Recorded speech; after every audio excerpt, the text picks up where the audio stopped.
Kuya Rene Boy, pwede ba yung backer sa call center? Pwede ba yung ALS graduate? No age limit ba talaga? Pwede ba yung magkapatid sa call center? Grabe, napakaraming katanungan, pero sasagutin natin yan sa video na to. 10 things that you should know bago ka mag-apply sa call center. Welcome back to my channel, this is Kuya Rene Boy. For today's video guys, pag-usapan natin ang 10 bagay na dapat alam ninyo bago kayo mag-apply sa call center. At dito sa video na yan, mapapasabi ka na lang sa sarili mo na, ay pwede pala yan sa call center, ay pwede pala to, ay may ganyan pala, ay may ganito pala. So yun, panoorin nyo to guys hanggang matapos kasi baka manalo ka rin ng 500 Gcash. Without further ado, let's begin.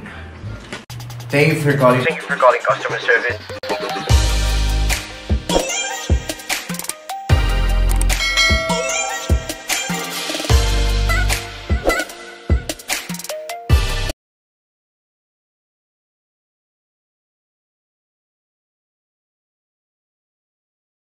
Welcome back to my channel, this is Kuya Rene Boy. For today's video, pag-usapan natin yung 10 bagay, 10 amazing things that you should know before you apply in the BPO industry. Na magugulat na lang kayo, mapapasabi kayo sa sarili ninyo, ay may ganyan pala sa call center, kaya pala maraming tumatagal dyan, kaya pala maraming nagmamahal sa BPO industry, kasi meron pala mga ganyan, at meron din namang mga hindi pwede. So malalaman natin yan sa video na to, pag-usapan natin yan. Sa mga hindi pa nakakakilala sa akin, ako nga pala si Kuya Rene Boy at gumagawa ako ng mga call center, sure hard tips na nakakatulong sa mga applicants. Kaya kung bago ka lang dito at gusto mo naman ganitong uri ng content, just make sure na na-like mo tong video na to at na-click mo yung subscribe button at yung notification bell para updated ka pa sa mga paparating ko pa mga videos. Libo-libo na nakapasa sa YouTube channel ko at ang gusto ko mangyari, ikaw na ang susunod. So yun guys, hindi ko na to patatagalin. Umpisaan na natin. Ito na yung 10 random questions na palagi ko nakikita sa comment section natin at yun, i-explain ni Kuya Rene Boy isa-isa. Okay, number 1 guys, may nagtatanong, pwede ba yung backer sa call center? When we say backer guys, parang ito yung mag-aano sa inyo, di ba? Parang magpapadali ng application process ninyo. Pero wala kasi talagang ganyan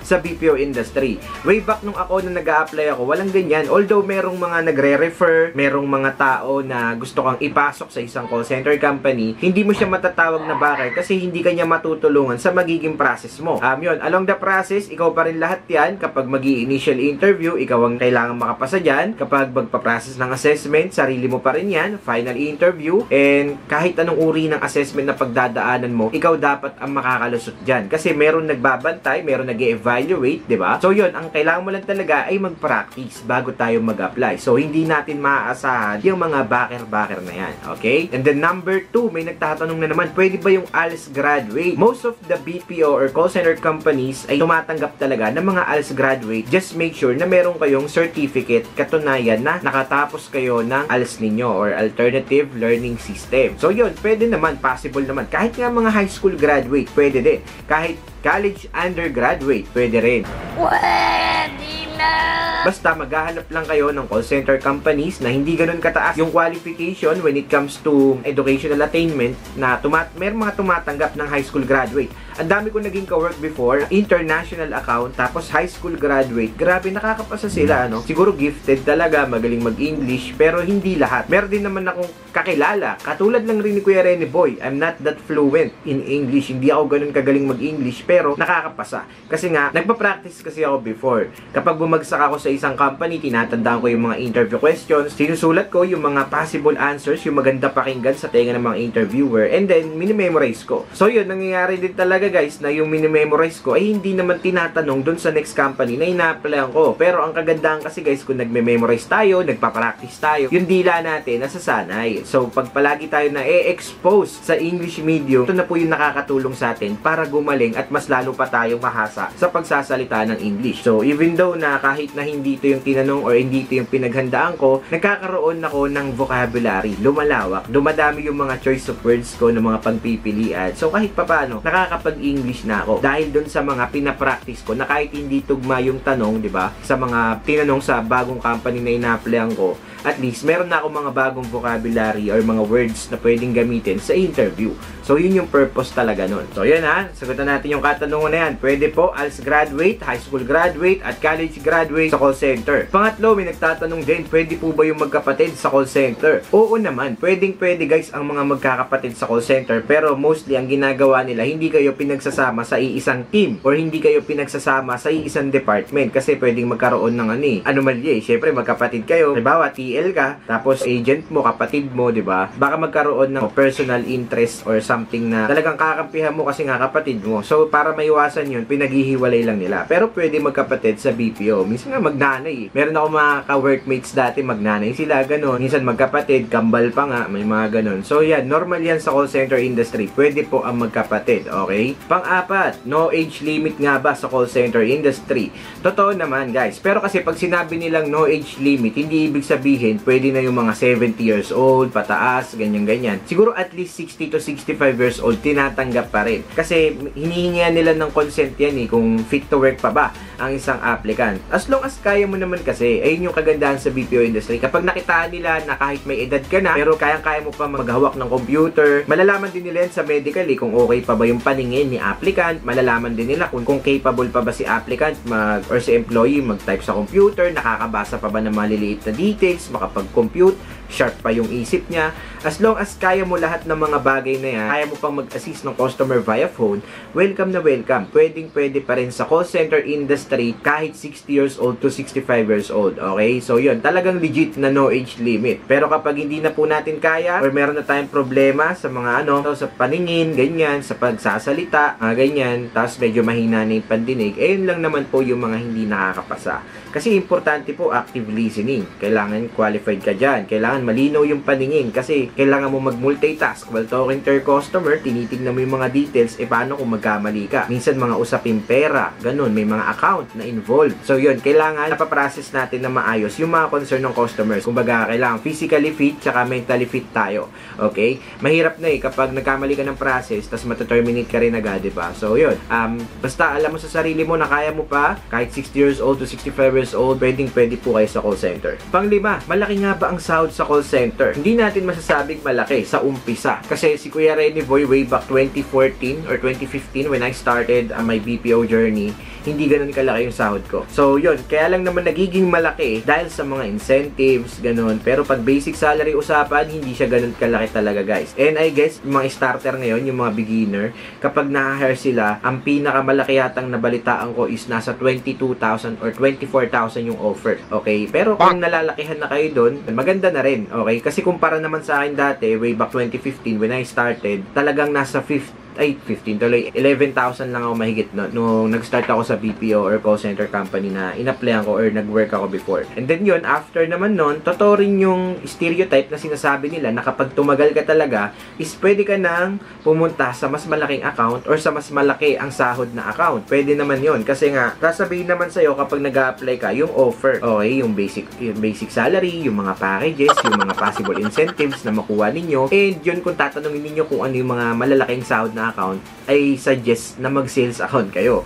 Sales account, telco account, yung mga yan. Basta may related sa sales, yan, malaki po ang sahod kasi may mga commission base, ganun, may mga kota-kota. Lalong-lalo na kapag malakas ka makabenta, mahina na siguro sa'yo yung 40k a month, diba? Napakaswabe. Solid kapag nasa sales account ka, tapos kumukota ka, tapos may commission on top of your basic salary. Hindi lang kasi yun yung mga kinikita ng mga call center agents. The reason why, kung bakit malaki rin yung sahod ng iba, yung iba nakapagpundar na ng bahay, sakyan, ganyan-ganyan. Kasi nga, sa BPO industry, napakalawak ng mga kaperahan dyan. Pwede kang kumita through referral incentive. Yung sa referral, guys, halimbawa, nagpasok ka ng tao, tapos nakapangalan sa'yo yung pinasok mong tao, income yan, pera yan. Tapos yung mga tinatawag na mga MIP, attendance bonus, kapag perfect attendance ka sa loob ng isang buwan, another 5k, mga ganun, another 10k. It depends on the account. Iba-ibang naman yan. Iba-ibang promo, iba-ibang incentives or amount, okay?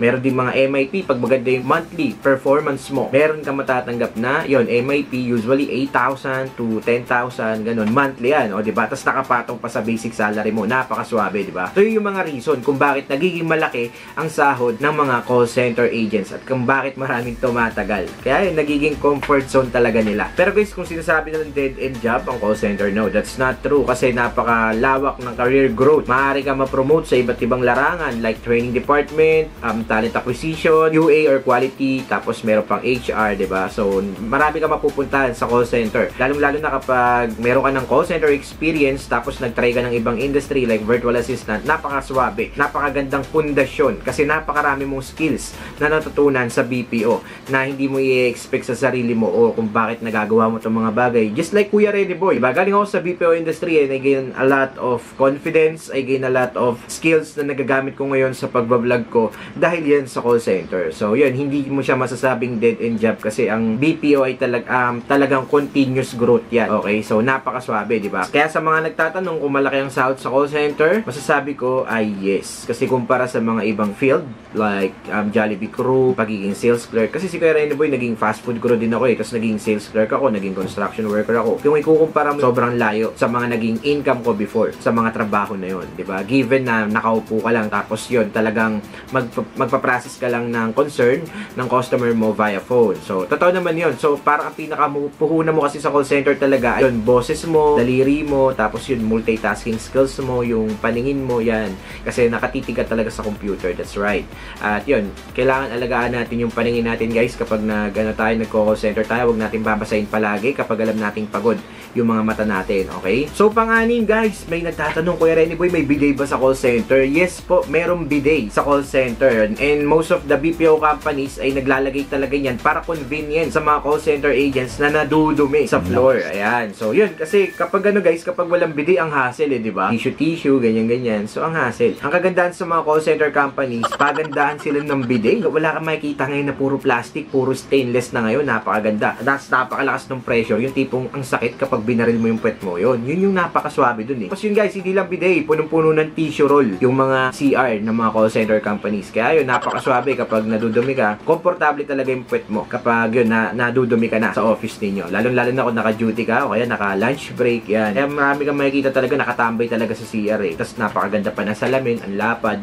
Ang dami nagsiselfie, nag-outfit check, ganyan, OOTD check, yan. Ganyan sa call center. Kaya masaya mag-work sa BPO industry. Shoutout sa lahat ng mga call center agents dyan. Pampito, may HMO. Okay, so yun guys, totoo naman, no? Isa sa mga benefits na maaari mong maranasan sa pagiging isang call center agent is yung HMO. Yung iba, binibigyan nila ng HMO yung mga employees nila kapag regular na, yung iba naman day 1. So kapag nag-a-apply kayo sa call center, hahanapin niyo guys yung meron ng HMO day 1 pa lang. Kasi may mga nag-o-offer ng ganyan. Yung naranasan ko kasi before, bago ko na-activate yung HMO ko, naka 6 months. Kailangan regular ka muna. So yun ngayon, napakaganda dahil napakaraming companies ngayon na nag-o-offer ng day 1 HMO. Kapag day 1 guys, ibig sabihin nun, day 1 pa lang, parang insured ka na. Di ba? May sakit ka, kailangan mo ma-operahan or something, kailangan mo may magastos na gamutan, magagamit mo na agad yung HMO mo. At ang kagandahan dun guys, pwede mo pang i-register yung mga dependents mo kung meron kang kamag-anak, anak, or asawa, magulang, yan. Pwede mo silang i-register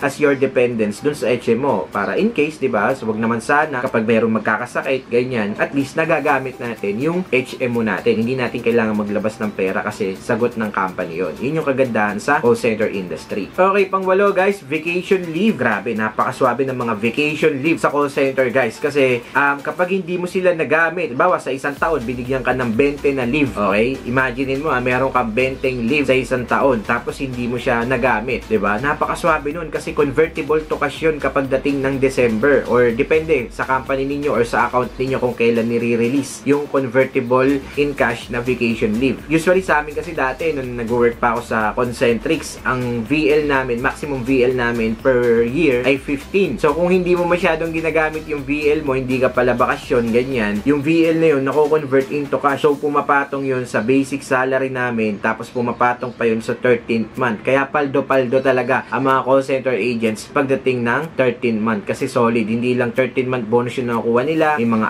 ITR pa, meron pang nakukuha mga incentives like referral, meron sila nakukuha mga MIP, attendance bonus, tapos meron pang mga galante na account, galante na client. Grabe, aabutan na lang kayo ng pera sa floor. May mga ganun talaga guys. Kaya maraming tumatagal sa BPO industry dahil sa ganyang culture nila. Sa yun, pag naka-experience ka na, talagang papaldo ka. Kaya yung iba hindi na talaga nagre-resign, talagang tumatanda or tumatagal na sa BPO industry, sa ganyang mga eksenahan, sa mga ganyang stereotype. Pang-siyam, pwede ba yung mga may tattoo tattoo. Hindi lang may tattoo, guys. Kahit ano pang itsura mo, kahit ano pang genre mo, pwede sa call center yan. Kasi nasanay kasi tayo yung mga ibang tao parang dinidiscriminate or parang ginajudge nila yung mga taong may tattoo na ganito, ganyan. Hindi naman dapat. Kasi yung mga tao na yan, minsan pa nga yung mga tao na puro tattoo, sila pa pala yung mga edukado, sila pa pala yung mga talagang open-minded, sila pa talaga yung mataas yung respeto sa kapwa, di ba? So wag na wag natin silang i-judge. So yun, sa call center industry, kaya sobrang welcome lahat. Kahit may tattoo ka pa, may mga higaw ka pa sa tenga, higaw ka sa ilong, higaw ka sa dila, kahit anong ano mo talaga outfitan mo or pormahan mo, welcome na welcome yan sa BPO. Kaya kung napapansin niyo kung ano itsura ng mga call center agents, kasi nakakaramdam sila ng kalayaan. Okay, yung freedom nila sa kung anong gustong isuot nila, sa kung anong gustong pormahan nila, nagagawa nila. Lalo na yung LGBTQ company, yung mga yan, sobrang welcome. Kaya na kung mapapansin ninyo, kalat sa BPO industry ang LGBTQ kasi sobrang sinusuportahan. Minsan nga yung mga paprograma, yung mga Pride Month, talagang sinusuportahan pa yan ng mga account, ng mga company. Talagang meron pa silang mga programa para dyan, may mga pa-event. So yun yung kagandahan sa BPO industry. Talagang mafe-feel mo na welcome ka kahit ano pang religion mo, kahit anong pagkatao ninyo, talagang may kalayaan kayo. Yun yung kagandahan sa call center industry. Kaya nga kahit nung nagkaroon ng pandemic, sobrang naging matatag ng BPO industry kahit marami nagsara ng mga establishment. Kaya masarap mag-work sa call center.